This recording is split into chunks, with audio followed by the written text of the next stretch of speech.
بسم اللہ الرحمن الرحیم نحمده ونصلی ونسلم علی رسولہ الکریم اما بعد۔ معزز طلبہ کرام، اللہ تعالیٰ سے امید ہے کہ آپ سب خیر و عافیت سے ہوں گے۔ سبق نمبر 105 اور ہم بات کریں گے باب الظہار میں زہار کی دوسری اور تیسری قسم۔ زہار کی دوسری قسم زہار کنائی اور زہار کی تیسری قسم مختلف فی ہے، جس کے اندر امام صاحب اور صاحبین کا اختلاف ہے۔ امام صاحب کے نزدیک وہ زہار صریحی ہوگا اور صاحبین کے نزدیک وہ کنائی ہوگا، تو اس لیے اسی کے اوپر پھر احکام بھی مرتب ہوں گے۔ آخر میں ہم بات کریں گے دو مسئلوں کے اوپر، ایک تو یہ کہ زہار بیوی سے ہو سکتا ہے، باندی سے نہیں ہو سکتا، اور دوسرا یہ کہ خاتمۃ البحث کے اندر ہم بات کریں گے کہ ایک سے زائد بیویوں کو اگر اکٹھا ایک ہی جملہ بول دیا زہار کا تو سب کی طرف سے وہ زہار ہو جائے گا، اور کفارہ بھی پھر الگ الگ ہارے کی طرف سے اس کو دینا ہوگا۔ تو سبق کا خلاصہ یعنی زہار کنائی کو اگر ہم دیکھیں تو اس اعتبار سے یہ ہے کہ زہار جو کنائی ہے اس کی دو صورتیں ہیں۔ ایک تو یہ کہ وجہ تشبیہ مذکور نہیں ہے، اس میں جملہ ایسا بولا ہے کہ جملے میں جو اپنی محرمہ کے ساتھ اپنی حلال بیوی کو تشبیہ دے رہے تو وجہ تشبیہ درمیان میں ذکر نہیں کرتا، جس کو ہم علت کہہ سکتے ہیں یا بیچ میں ایک علت مشترکہ کہہ سکتے ہیں، وہ ذکر نہیں کرتا، تو اس سے پھر شبہ ہو جاتا ہے۔ وجہ تشبیہ ذکر کرتا ہے، یہ دوسری صورت ہے۔ اب جب وجہ تشبیہ ذکر نہیں کرتا، اس کی مثال یہ ہے انتی علیہ مثل امی، کہ تم میری ماں کی مثل ہو۔ اب اس میں یہ نہیں کہتا کہ حرمت میں، عزت میں، تکریم میں، کس چیز میں، تو وجہ تشبیہ بیچ میں مذکور نہیں ہے۔ اور وجہ تشبیہ جب ذکر کرے گا تو پھر مثال اس طرح بنے گی انتی علیہ حرام مثل امی، کہ تم میری ماں کی طرح مجھ پر حرام ہو، تو حرمت میں تشبیہ ہے، تو یہاں پہ وجہ تشبیہ مذکور ہے اور یہاں پہ مذکور نہیں ہے۔ جب مذکور نہیں ہے تو پھر اس کے اندر جو وہ نیت کرے گا اس کی نیت کا اعتبار ہوگا، لیکن نیت پھر آگے مختلف قسموں کی ہے۔ مطلب پہلی نیت اس میں یہ ہوگی کہ عزت اور تکریم کا اگر وہ کہتا ہے کہ میں نے عزت اور تکریم کی ہے تو اس کی اس بات کو بھی لے لیا جائے گا۔ اور اگر وہ کہتا ہے کہ نہیں میں نے تو زہار کی نیت کی ہے تو پھر یہ زہار ہوگا، اور اگر کہتا ہے میں نے طلاق کی نیت کی ہے تو پھر یہ طلاق بائن ہوگی۔ اگر وہ کہتا ہے کہ میری کچھ نیت بھی نہیں ہے تو پھر اس میں شیخین کے نزدیک کچھ بھی واقع نہیں ہوگا، جبکہ امام محمد رحمہ اللہ فرمائیں گے کہ ہاں اس میں بھی وہ زہار ہو جائے گا، کیونکہ تشبیہ تو یہاں پر بہرحال موجود ہے۔ اور آخر میں یہ کہ وہ تحریم کی نیت کرتا ہے، تو تحریم کی نیت کے اندر کہ بھئی میں نے اپنے اوپر حرام کرنے میں اس کو تشبیہ دی ہے، تو امام ابو یوسف رحمہ اللہ فرماتے ہیں نہیں، اس سے پھر ایلا مراد ہوگا، اور امام محمد رحمہ اللہ فرماتے ہیں کہ نہیں، پھر بھی اس سے زہار مراد ہوگا۔ تو یہ ہوگی زہار کنائی، اس کے اندر یہ دو صورتیں انشاءاللہ ان کو ہم پڑھیں گے، اور اس کے بعد آگے پھر ہم مختلف فی جو قسم ہے اس کی طرف چلے جائیں گے۔ وَلَوْ قَالَ انت علیہ مثل امی او کا امی، زہار کنائی ہے، اور اس کی پہلی صورت ہے کہ حرمت کا ذکر یا کسی وجہ تشبیہ کا ذکر نہیں ہے کہ کس چیز میں تشبیہ اپنی ماں کے ساتھ دے رہا ہے۔ یہ کہتے کہ تم میری ماں کی مثل ہو یا ماں کی طرح ہو، یرجع الی نیتہ، تو یہاں پر ہم اس کی نیت کی طرف لوٹیں گے، اس کی نیت کی طرف لوٹا جائے گا، رجوع کیا جائے گا۔ لینکشف حکم ہو، تاکہ اس کا حکم منکشف اور ظاہر ہو جائے۔ فإن قال، پس اگر وہ کہتا ہے اردت الکرامۃ، میں نے تو عزت اور کریم کا ارادہ کیا ہے، فہو کما قال، پھر وہ جس طریقے سے کہہ رہا ہے اس کی نیت کا اعتبار ہوگا۔ لأن التکریم بالتشبیہ فاشن فی الکلام، کہ تشبیہ کے ساتھ عزت اور تکریم کرنا یہ عام ہے کلام کے اندر، کیونکہ لوگ جب کسی کی عزت اور تکریم کرتے ہیں تو کسی اونچی چیز کے ساتھ تشبیہ دیتے ہیں۔ وَإِنْ قَالَ، دوسری نیت اردت الظہار، زہار کی نیت میں نے کی ہے، فَهُوَ زِہار، تو پھر یہ زہار ہوگا۔ لأنه تشبیہ بجمیعها، کیونکہ اس میں گویا کہ پوری یعنی اپنی ماں کے جمیع جسم کے ساتھ تشبیہ دے رہا ہے، تو وہ فیہ تشبیہ بالعضو، اسی میں پھر ایک عضو کے ساتھ جس کو اس کا دیکھنا جائز نہیں ہے اس کے ساتھ تشبیہ بھی آ گئی ہے، لہذا زہار ہو گیا۔ لکنہ لیس بصریح، لیکن یہ کہ کسی خاص عضو کے ساتھ تشبیہ ظاہر نہیں ہے، تو فیفتقر الی النیہ، تو نیت کی طرف پھر ہم چلے جائیں گے اور اس کے دیکھیں گے کہ یہ کیا مراد ہے اس کی۔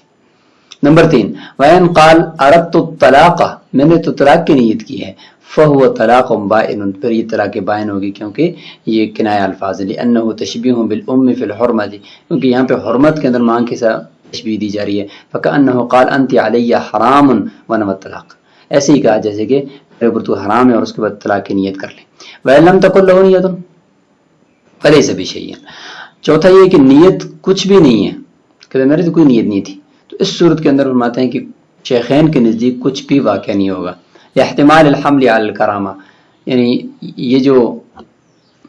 اس جملے کو کرامت اور عزت و تکریم پر محمول کرنے کا بھی احتمال ہے، اس لیے کچھ بھی واقعہ نہیں ہوگا۔ جبکہ امام محمد رحمہ اللہ فرماتے ہیں یکون ظہارا، یہ ظہار ہوگا، لأن التشبیہ بعضو منہا، کہ اپنی ماں کے کسی ایک عضو کے ساتھ تشبیہ دینا، لما کانا ظہارا، جب وہ ظہار ہوتا ہے، فالتشبیہ بجمیعہا اولا، تو کل ماں کے کل جسم کے ساتھ تشبیہ دینا تو زیادہ اولا ہے کہ اس سے ظہار مراد لیں۔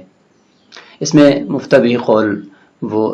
شیخین کا ہے کہ کچھ بھی واقعہ نہیں ہوگا، کیونکہ کوئی حرمت یا وجہ تشبیہ تو ذکر ہی نہیں ہے، صرف انت علیہ مثل امی کہا ہے، جب کہا ہے تو اس میں کرامت والا معنی لیا جا سکتا ہے۔ وَإِنْ عَنَا بِهِ التَّحْرِيمَ لَا غَيْرَ، اور پانچویں نیت یہ ہے کہ وہ اس سے تحریم مراد لیتے ہیں کہ میں نے اپنے اوپر حرام قرار دینے میں تشبیہ دی ہے اور کچھ بھی میرا ارادہ نہیں ہے۔ پھر اس میں امام ابو یوسف رحمہ اللہ فرماتے ہیں کہ الہ مراد لیتے ہیں، تاکہ یکون ثابت بھی ادنى الحرمتین، تاکہ ظہار اور الہ میں سے دو حرمتوں میں سے ادنا حرمت ثابت ہو جائے، کیونکہ ظہار جو ہے وہ اس کا کفارہ 2 مہینے لگاتار روزے ہیں اور 60 مسکینوں کو کھانا کھلانا ہے، غلام آزاد کرنا ہے، جبکہ ادھر الہ کا جو کفارہ ہے 4 مہینوں کے اندر اندر اگر بیوی کے پاس چلا گیا تو صرف 3 دن روزے رکھنے ہیں، صرف 10 مسکینوں کو کھانا کھلانا ہے، تو ادنى الحرمتین وہ الہ ہے، لہذا وہی ثابت کریں گے۔ جبکہ امام محمد رحمہ اللہ فرماتے ہیں کہ ظہارن، یہ ظہار ہوگا لأن کاف التشبیہ تختص به، کیونکہ کاف تشبیہ اس نے ذکر کیا انتی علیہ مثل امی، انتی علیہ کا امی، تو یہ تشبیہ جو کاف ہے یہ ظہار کے ساتھ خاص ہے۔ ولو قال انتی علیہ حرام کا امی، اب یہ دیکھیں وجہ تشبیہ ذکر کر رہا ہے کہ میرے اوپر تو حرام ہے ماں کی طرح، تو اب جب وجہ تشبیہ مذکور ہے تو اب اس کے اندر فرماتے ہیں کہ چونکہ وجہ تشبیہ بھی مذکور ہے تو اب کسی قسم کا کوئی احتمال نہیں ہے، لہذا ونوا ظہارن او طلاقن، اس نے نیت ظہار کی کر دی یا طلاق کی کر دی، فوالا ما نوا، اس کی نیت کے اوپر ہی حکم دیا جائے گا، یعنی یحتمل الوجہین، کیونکہ دونوں صورتوں کا اس میں احتمال ہے، یعنی الظہار ظہار کا بھی ہے لمکان تشبیہ تشبیہ کی وجہ سے، والطلاق اور طلاق کا بھی احتمال ہے لمکان تحریم تحریم کی وجہ سے، والتشبیہ تأکید لہ، اور یہ جو تشبیہ ہے وہ حرمت کی مزید جو ہے وہ تأکید ہے۔ وَإِن لَمْ تَكُن لَهُ نِيَّةٌ، اگر اس میں کوئی نیت نہ بھی ہو تو فعلی قول ابی یوسف الہ وعلی قول محمد ظہار، امام ابو یوسف رحمہ اللہ کے نزدیک یہ الہ ہوگا اور امام محمد رحمہ اللہ کے نزدیک یہ ظہار ہوگا، فالوجہان بیناہما، اور دونوں صورتوں کے دلائل ہم نے یہاں پہ ذکر کر دیے کہ اگر امام ابو یوسف فرماتے ہیں کہ ادنى الحرمتین کو ہم ثابت کریں گے، اور امام محمد فرماتے ہیں کہ چونکہ تشبیہ صراحتاً مذکور ہے تو اس لیے ہم تشبیہ پر اس کو محمول کریں گے اور ظہار پر محمول کریں گے۔ وَإِنْ قَالَ أَنْتِ عَلِيَّ حَرَامٌ كَظَهْرِ أُمِّي، اس مسئلے کے اندر انت علیہ حرام کا امی میں امام محمد رحمہ اللہ کے قول پر فتویٰ دیا گیا ہے کہ اس صورت کے اندر اگر وہ کہتے ہیں میری کوئی نیت نہیں تو پھر ظہار پر ہی محمول کریں گے، کیونکہ صراحتاً یہاں پہ تشبیہ پائی جاتی ہے۔ اور انت علیہ حرام کا ظہر امی، اب یہاں پہ دیکھیں ظہر کا لفظ اضافہ ہو گیا ہے، باقی تو اسی کی طرح ہے کہ تو میرے اوپر حرام ہے، جس طریقے سے ماں کی پیٹھ، ونوا به طلاقا او الاء، فرماتے ہیں کہ طلاق کی نیت کرتا ہے یا الہ کی نیت کرتا ہے، تو اس میں فرماتے ہیں امام ابو حنیفہ رحمہ اللہ کے نزدیک لم یکن الا ظہارا،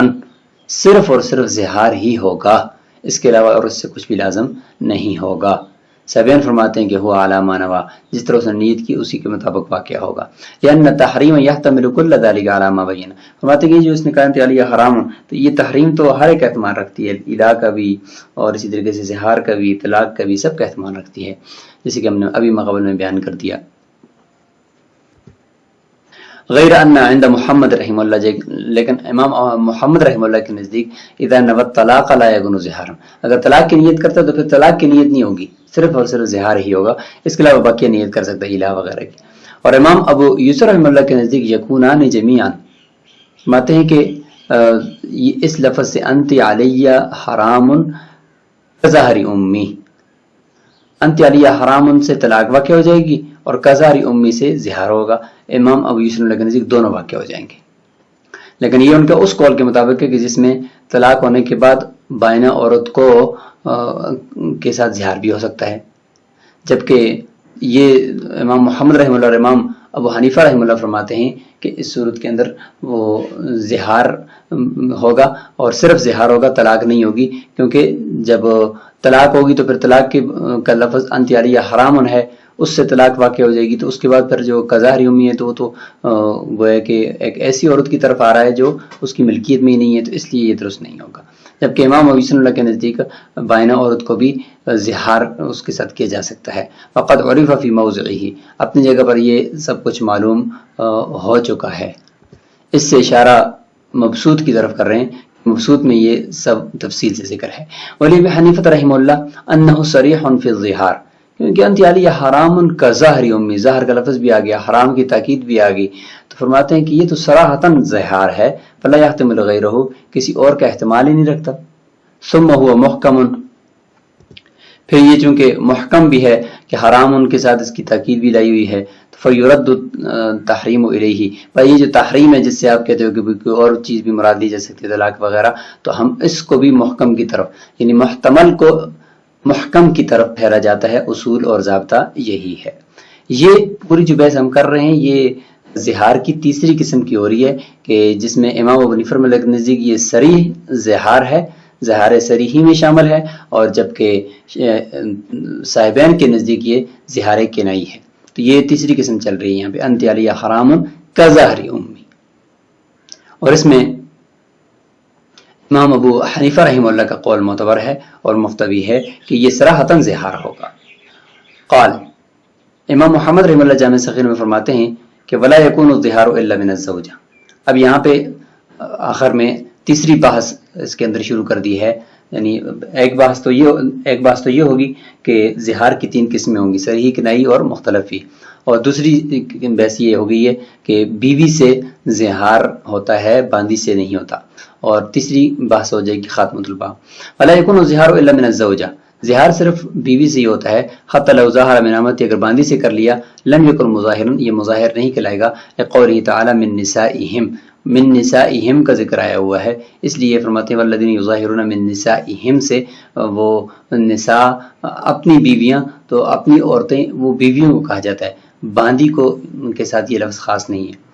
اور زوجہ کہتے بھی منکوحہ کو ہیں۔ وَلِأَنَّ الْحِلَّ فِي الْآمَةِ تَابِعٌ فَلَا تُلْحَقُ بِالْمَنْكُوحَةِ، باندی کے اندر جو حلال ہونا ہے باندی کا، اس کے ساتھ ہم بستری کا، وہ تابع ہے ملکیت کی، اصل تو اس کی ملک یمین ہے، اس کے تابع ہو کر پھر یہ ملک بزہ ہے، لہذا اس کو منکوحہ کے ساتھ نہیں ملائیں گے۔ وَلِأَنَّ الظِّهَارَ مَنْقُولٌ عَنِ الطَّلَاقِ، اور دوسری بات یہ ہے کہ ظہار جو ہے وہ طلاق سے پھیرا ہوا ہے، کیونکہ زمانہ جاہلیت میں سے طلاق مراد لی جاتی تھی۔ ولا طلاق فی المملوکہ، اور مملوکہ باندی جو ہوتی ہے اس میں طلاق ہوتی نہیں ہے، کیونکہ اس میں نکاح نہیں ہوتا، جب نہیں ہوتا تو لہذا ظہار بھی اس میں نہیں ہوگا۔ فَإِن تَزَوَّجَ امْرَأَةً بِغَيْرِ أَمْرِهَا ثُمَّ ظَاهَرَ مِنْهَا ثُمَّ أَجَازَتِ النِّكَاحَ فَالظِّهَارُ بَاطِلٌ، اگر کسی اجنبی عورت سے نکاح کیا اس کے حکم کے بغیر، عورت کو پتہ ہی نہیں ہے، اس شخص نے اس کے ساتھ نکاح کر لیا، پھر اس کے بعد ابھی تک اس عورت نے اجازت نہیں دی تھی کہ اس نے اس سے ظہار بھی کر لیا، بعد میں اس عورت نے اس نکاح کو نافذ کیا ہے، فرماتے ہیں یہ ظہار باطل ہے، کیوں؟ لأنه صادق في التشبیہ وقت التصرف، جس وقت یہ تصرف کر رہا تھا، جس وقت یہ کہہ رہا تھا کہ ہی علی کظہر امی، کہ یہ میرے لیے اس طرح جس طرح میری ماں کی پیٹھ، اس وقت یہ ٹھیک کہہ رہا تھا، تشبیہ میں یہ جھوٹ نہیں بول رہا، کیونکہ اس وقت تو عورت نے اس کو نکاح کی اجازت ہی نہیں دی تھی، وہ کہ اس وقت ان کا آپس میں نکاح ہوا ہی نہیں تھا، تو اس تصرف کے وقت، یمین کے تصرف کے وقت یہ ٹھیک کہہ رہا ہے، تو لہذا یہ ظہار ہی نہیں ہے۔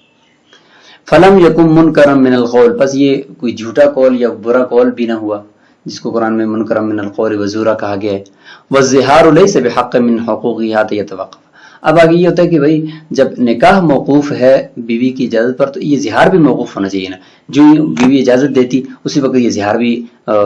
لاگو ہو جاتا۔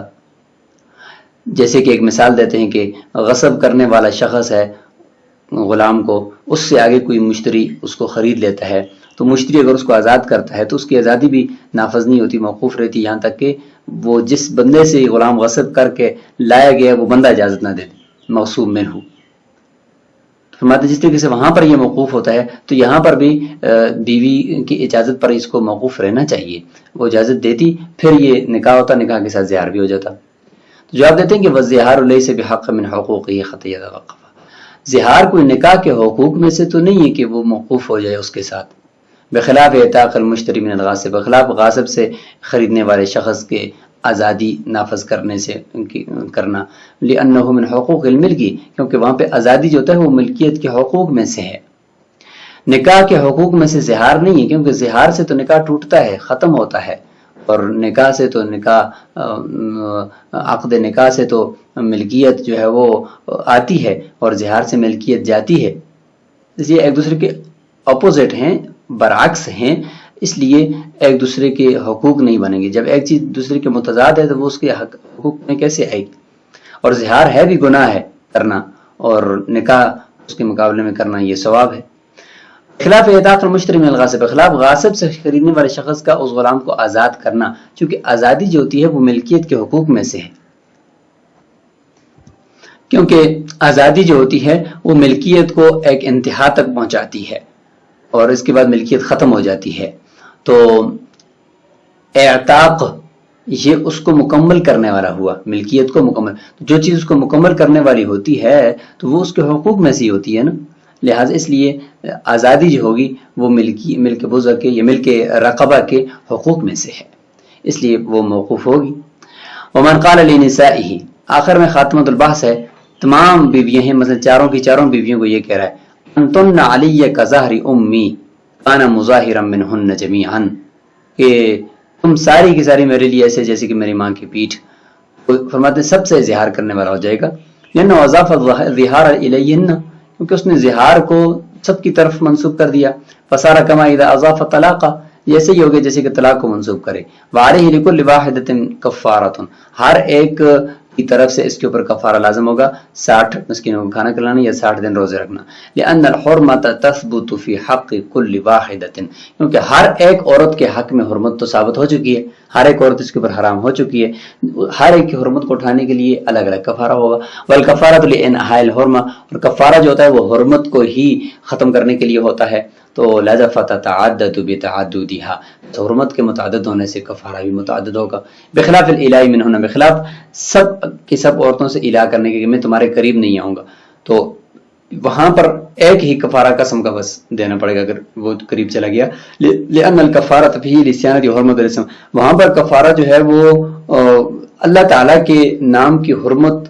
کو محفوظ کرنے کے لیے، کیونکہ اس نے قسم کھائی تھی نا واللہ، تو اس لیے اس کو توڑا ہے، تو وہ ایک ہی قسم تھی تو لہٰذا ایک ہی مرتبہ کفارہ ہوگا، ولم یتعدد ذکر الاسم، اللہ کے نام کے تو اس نے تعدد نہیں کیا تو لہٰذا ایک ہی ہوگا، اور یہاں پر تو جو تحریم ہوئی ہے وہ نکاح کی تحریم ہوئی ہے، عورتیں اس کے اوپر حرام ہوئی ہیں، لہٰذا عورتیں جتنی ہیں تو اسی کے مطابق کفارہ بھی ہوگا۔ تو زہار کی یہ پہلی بحث اپنی اقسام کے ساتھ اور خاتمہ کے ساتھ مکمل ہو چکی ہے، اگلے سبق کے اندر انشاءاللہ ہم زہار کے کفارے کی تفصیل شروع کریں گے۔ السلام علیکم ورحمۃ اللہ۔